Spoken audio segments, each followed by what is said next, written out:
ಇದು ಪುಷ್ಪಗಿರಿ. ಹಳೇಬೀಡಿನಿಂದ 2 ಅಥವಾ 2.5 ಕಿಲೋಮೀಟರ್ ಸಾಗಿದರೆ ದೊರೆಯುವಂತಹ ಒಂದು ಐತಿಹಾಸಿಕ ಸ್ಥಳ ಮತ್ತು ದೇವಸ್ಥಾನ. ಇಲ್ಲಿ ಮಲ್ಲಿಕಾರ್ಜುನ ಸ್ವಾಮಿ ದೇವಸ್ಥಾನವಿದೆ.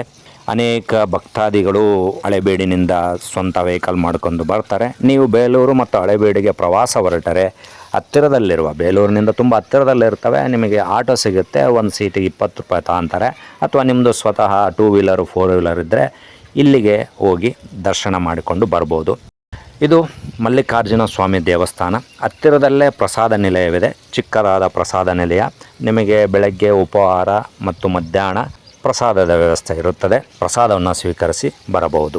ತುಂಬ ಸುಂದರವಾದಂತಹ ಮಲ್ಲಿಕಾರ್ಜುನ ದೇವಸ್ಥಾನದೊಂದಿಗೆ ಸುಬ್ರಹ್ಮಣ್ಯ ಸ್ವಾಮಿ ದೇವಸ್ಥಾನವಿದೆ, ನಾಗದೇವತೆಗಳ ದೇವಸ್ಥಾನವಿದೆ, ಜೊತೆಯಲ್ಲಿ ಗಣೇಶನ ದೇವಸ್ಥಾನವಿದೆ. ಇವೆಲ್ಲ ದೇವರುಗಳ ದರ್ಶನವನ್ನು ಮಾಡಿಕೊಂಡು ಅಲ್ಲಿಯ ಪ್ರಕೃತಿಯ ಸೌಂದರ್ಯವನ್ನು ಸವಿದು ನೀವು ಬರಬಹುದು.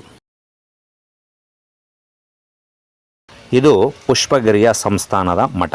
ಕರಿಬಸಜ್ಜಯ್ಯನ ಮೂರ್ತಿ ಇದೆ ಮತ್ತು ಕಟ್ಟಡದ ಸುತ್ತ ಶಿವಶರಣರ ವಚನಕಾರರ ಮೂರ್ತಿಗಳನ್ನು ನಿರ್ಮಾಣ ಮಾಡಿದ್ದಾರೆ.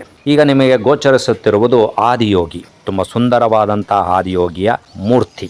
ರಮ್ಯವಾದಂತಹ ಪ್ರಕೃತಿಯಲ್ಲಿ ಇರುವಂತಹ ಸಂಸ್ಥಾನದ ಮಠ. ಬೇಲೂರು ಹಳೇಬೀಡಿಗೆ ಪ್ರವಾಸ ತೆರಳಿದರೆ ಈ ಸ್ಥಳಕ್ಕೆ ಒಮ್ಮೆ ದರ್ಶನ ನೀಡಿ ಬನ್ನಿ.